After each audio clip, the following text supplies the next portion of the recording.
Welcome to the Businessmen and Women of Color podcast. I am your host, Ann Alston, and it is once again my pleasure to bring quality programs to all of you. I am excited, yes, again, with another amazing professional. And guys, let me tell you something.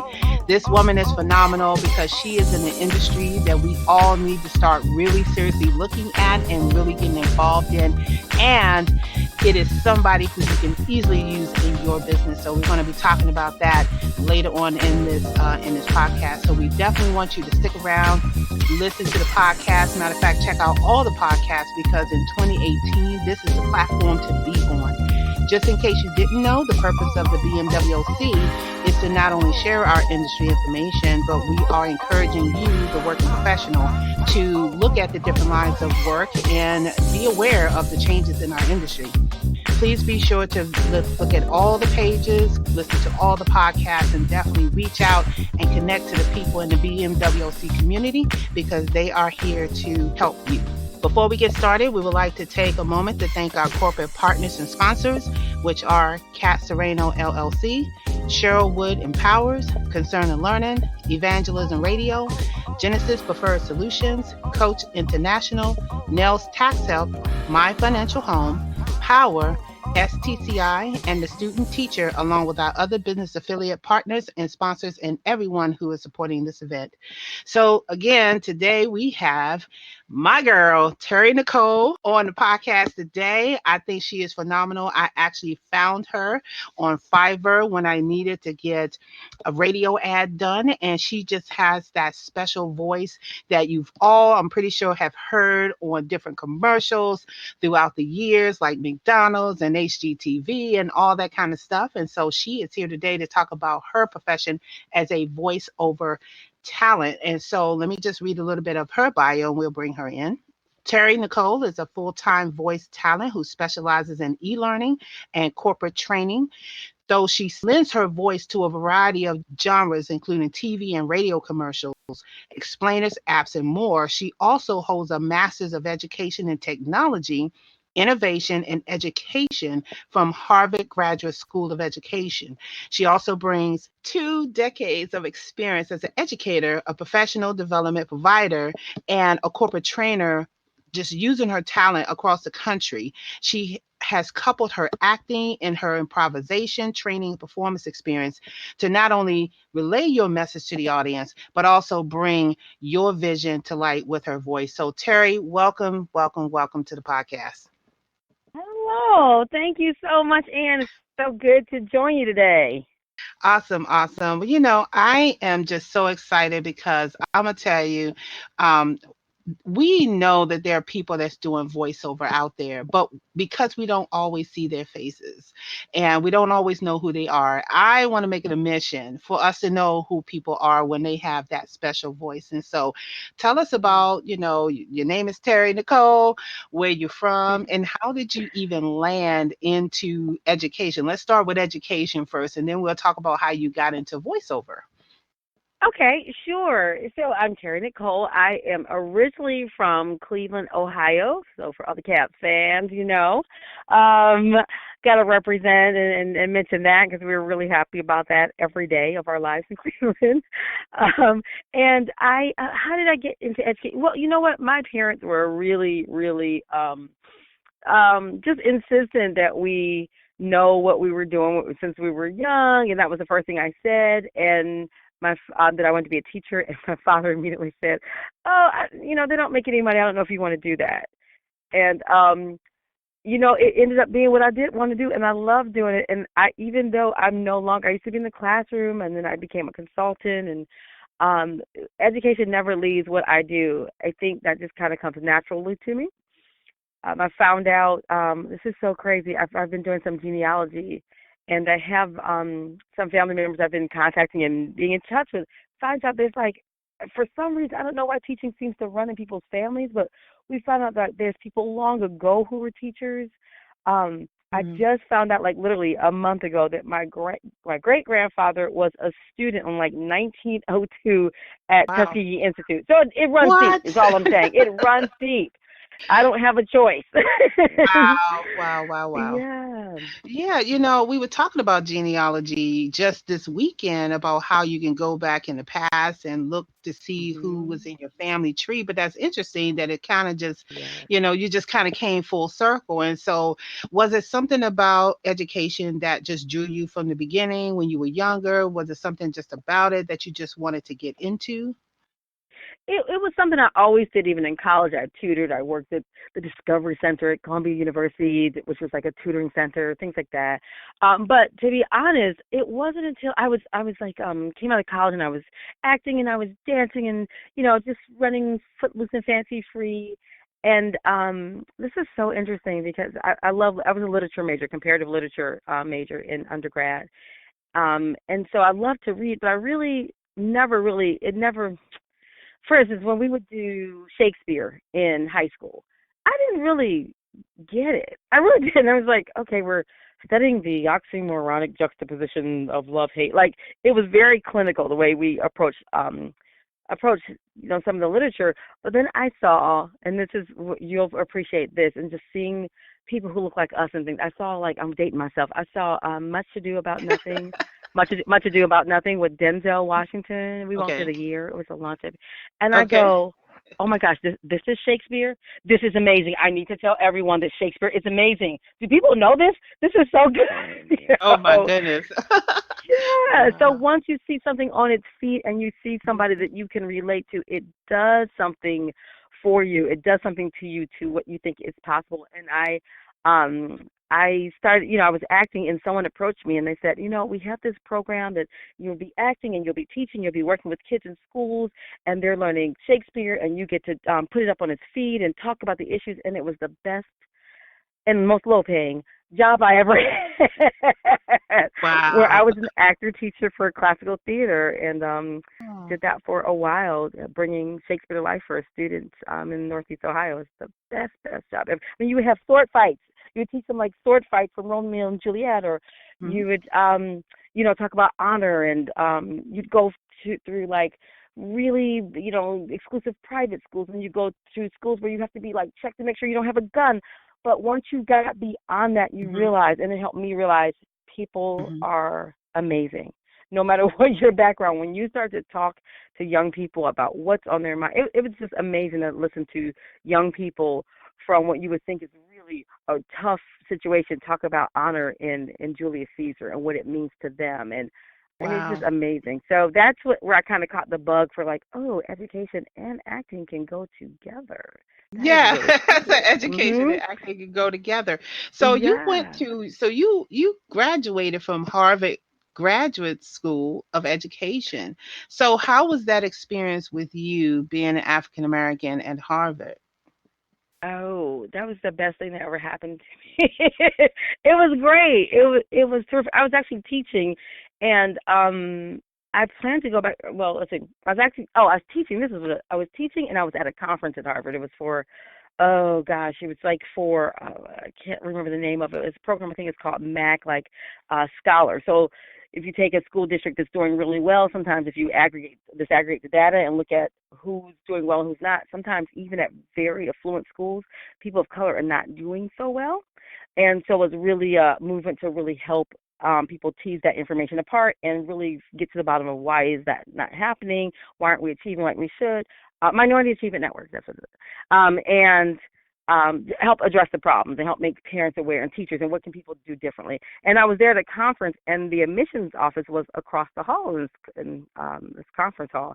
And I told my colleague, I said, well, I'm not going to go to lunch. I'm going to go in the admissions office and I mean, come on, And he goes, oh, come on, let's just go to lunch. You're never going to get in Harvard. Come on, please. And he just started laughing. And I thought, oh, Right, you know right. what? Just for that, I'm going in. You're going and in, you're going in. So you were like, yeah, whatever, I'm going into this. whatever. Because I think when people tell you you can't do something, that's when you're like, you know what? I might not have done it if you said, go ahead in there. But because you said I couldn't or you thought that was laughable, I'll go Mhm. in there.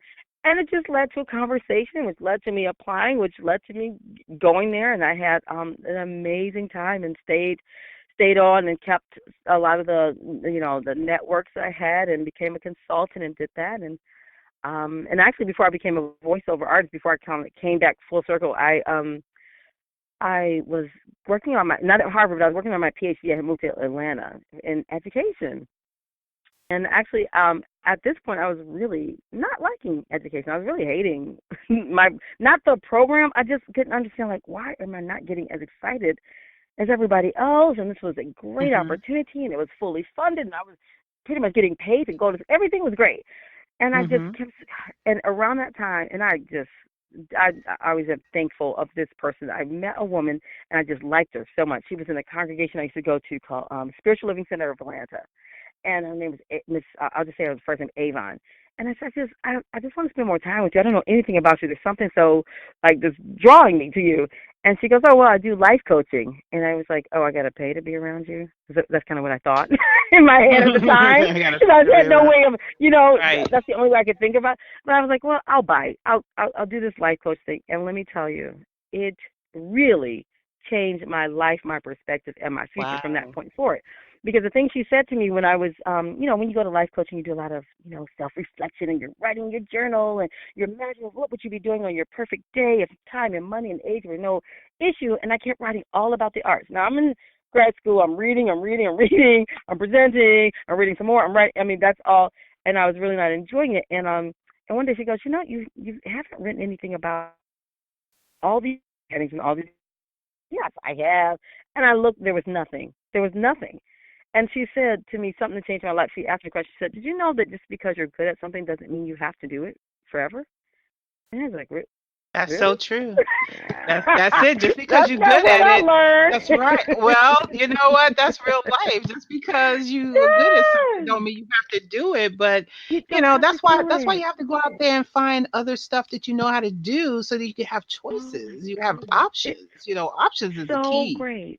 Having options, and then getting out of your comfort zone. Because I think a lot of times we say, I want to do this, or I always want to do that. And it's like, well, go take a class. Go jump out there and do something that's going to make you feel out of your comfort zone. And that's when we're like, oh, one day I will. Oh, and maybe not now. As soon as I get the money or so.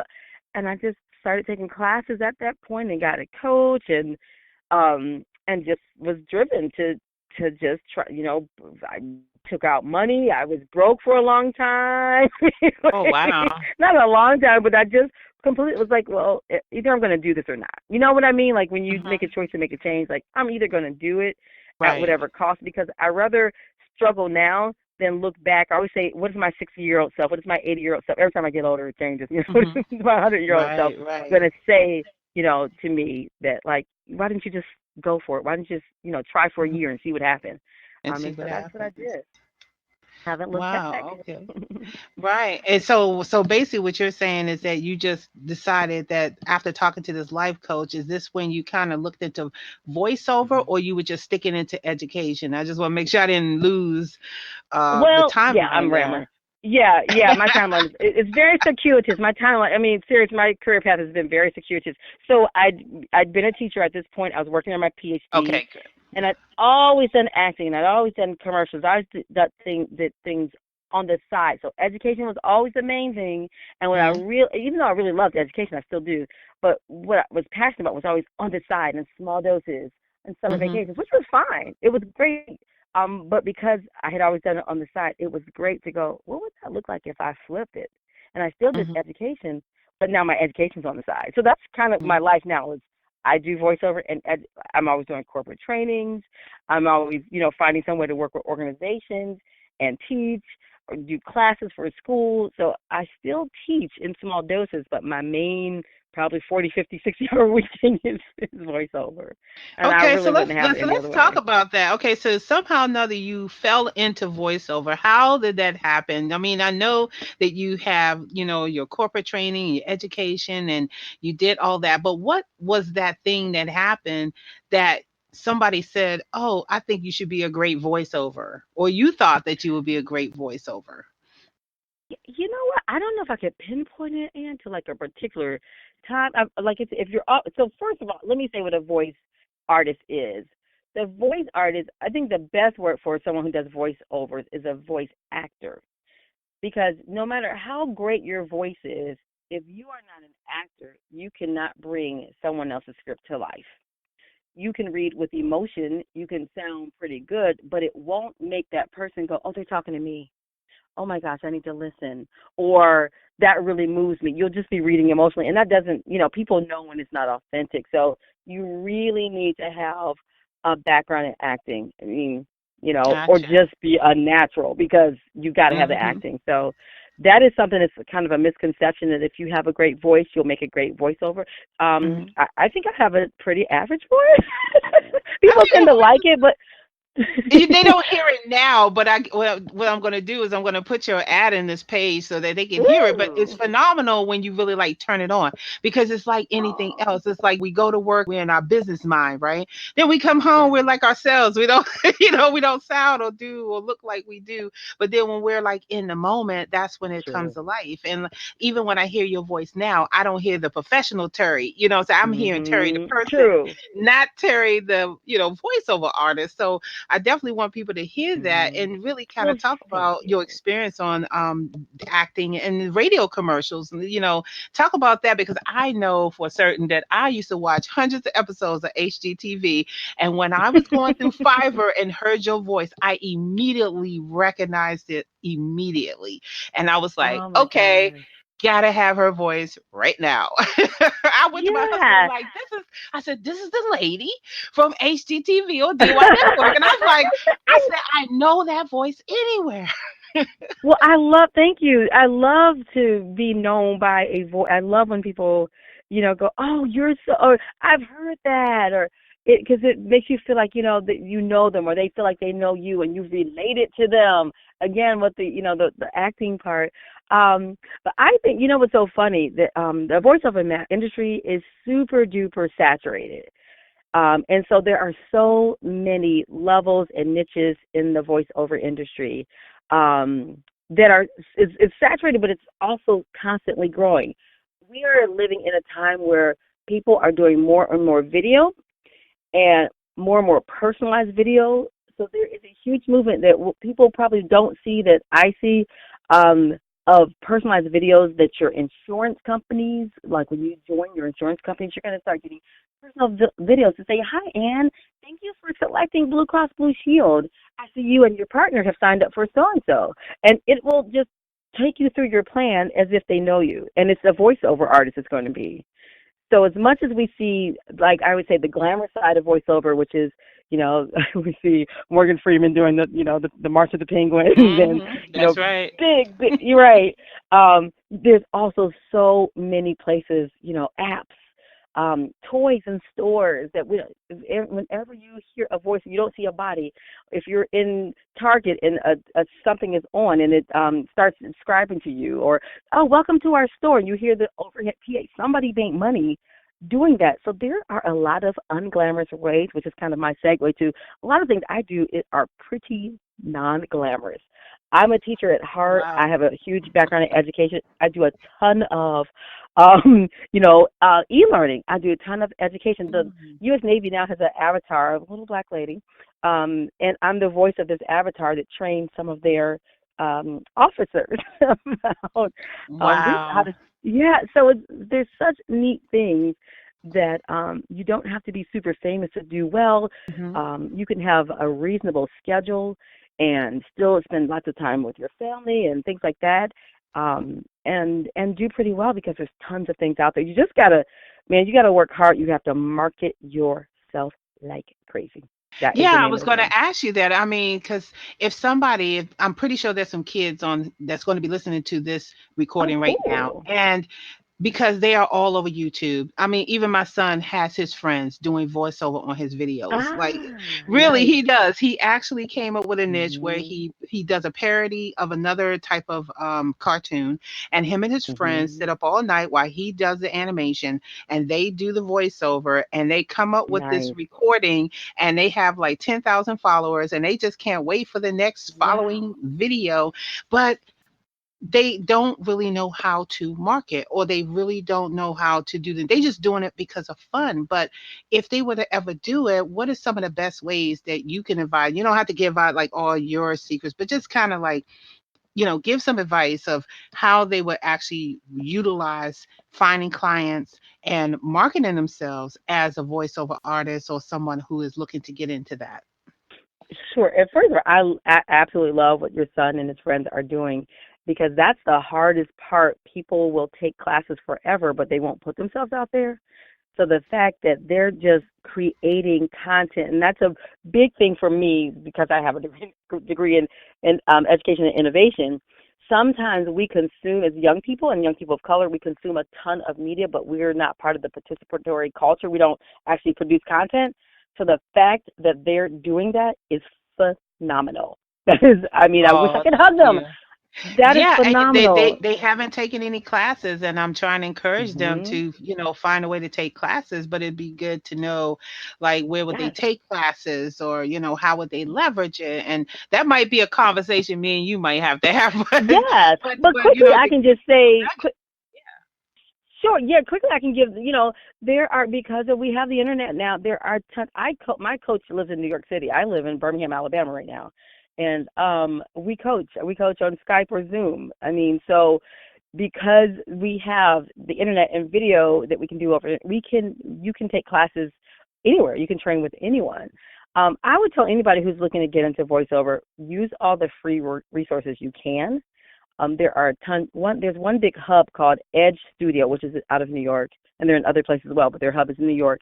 If you just go to edgestudio.com, you will find tons of resources and free things.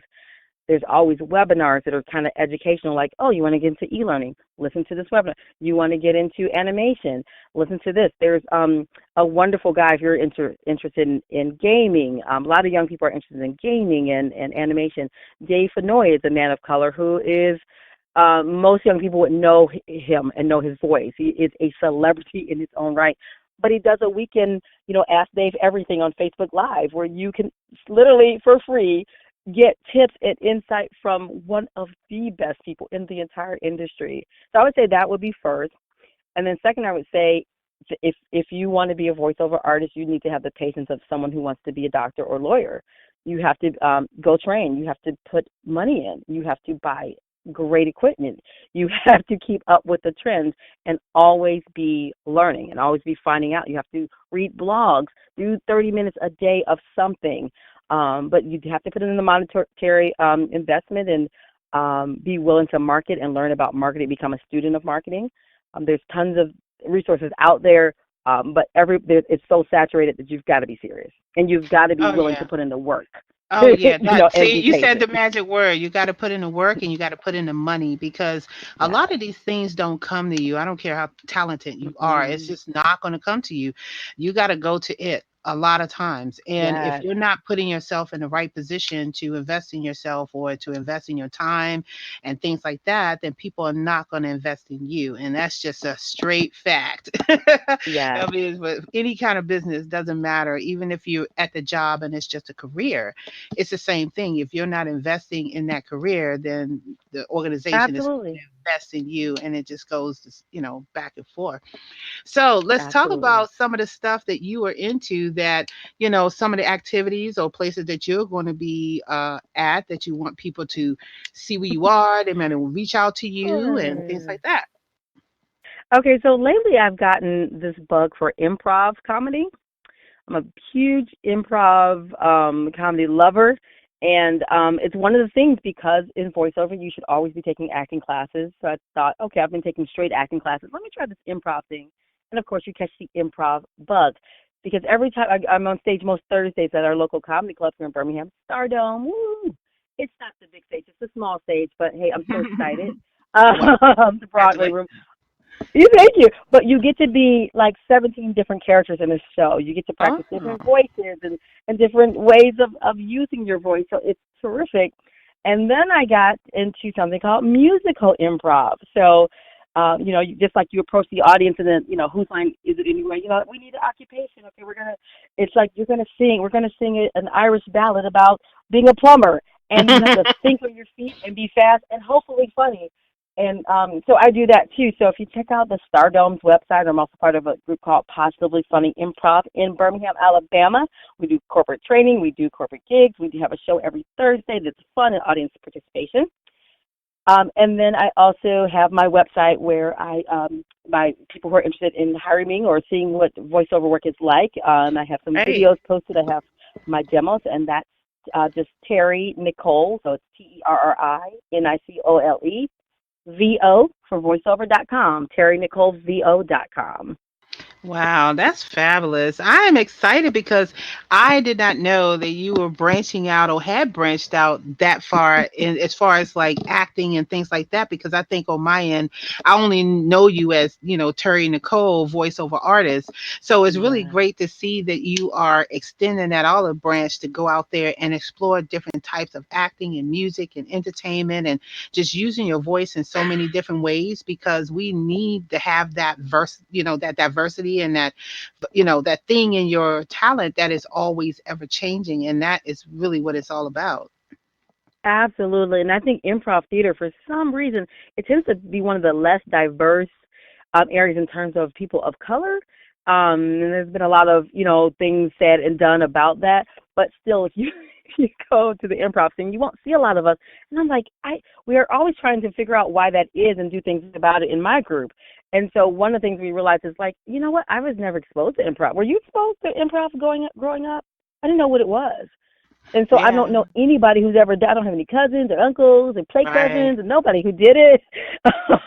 Unless But she as was an soon as I actual realized what it was, comedian. Yeah, unless she was an actual comedian, a lot of people just right, didn't do it. And right, so just the fact that you kind of was talking about that this is a different type of improv, people really need to be listening to this right now that there is something new yes, out there than just regular comedian.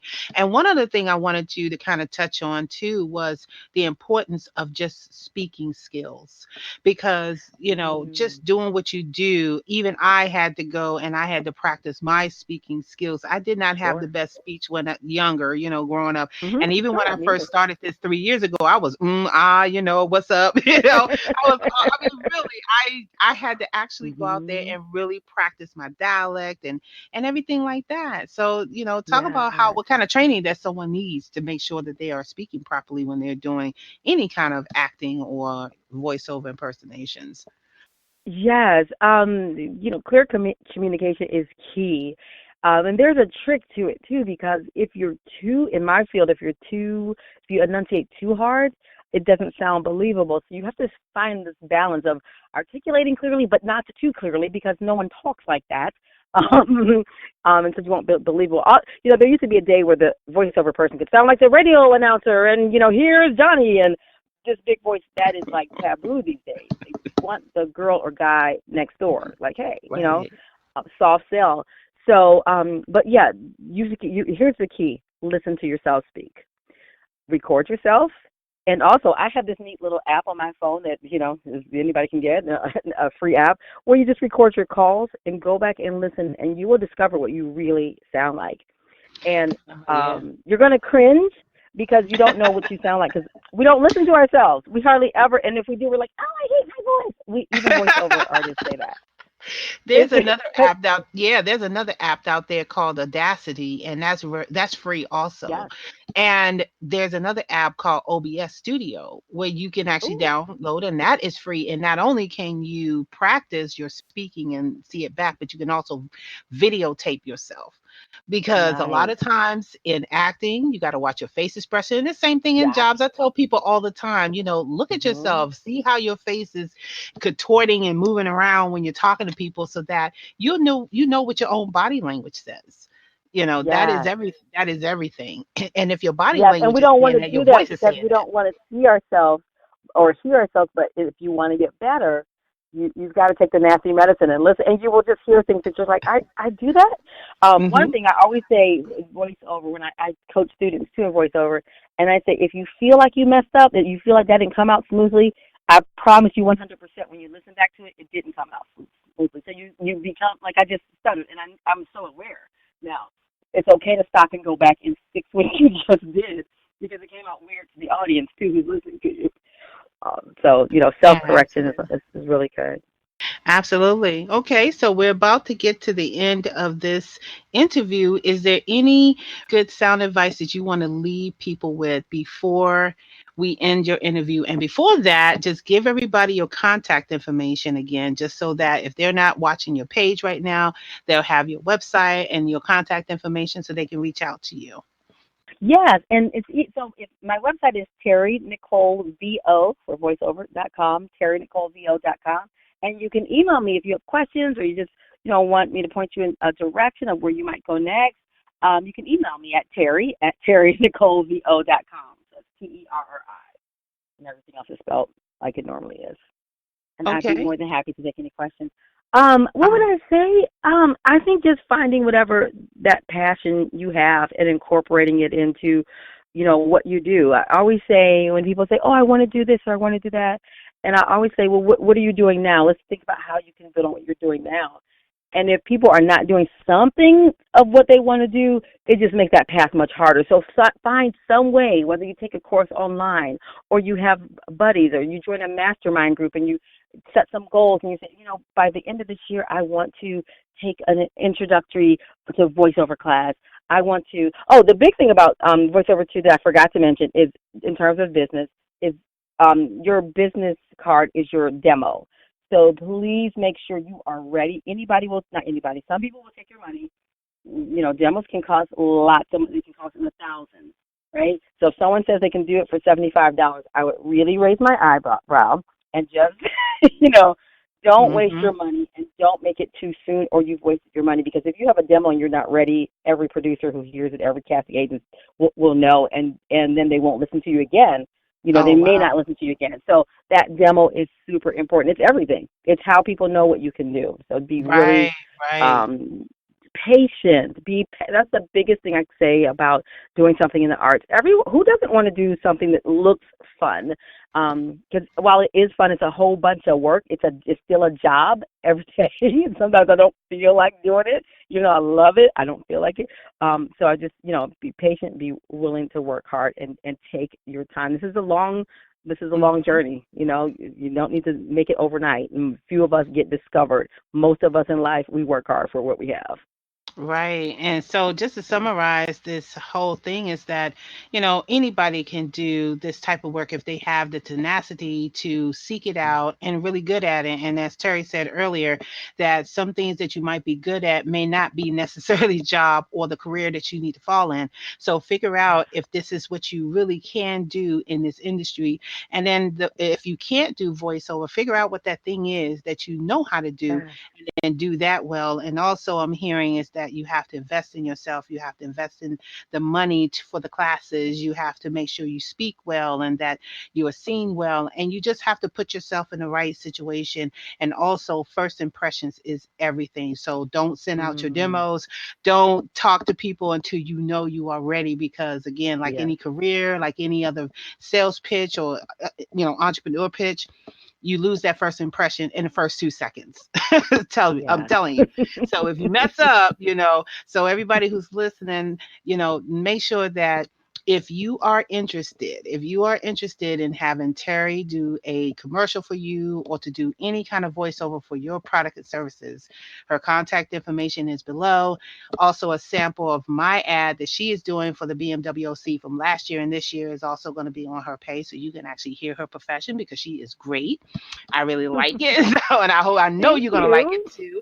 And so I want people to be encouraged that this is something that is a growing thing, not just cartoons or anything like that. This is a really viable industry that people need to look at seriously for small businesses, and particularly really, really small businesses that need to have that extra push for their marketing, because as Terri said, you have to really know how to market your business and monetize it properly.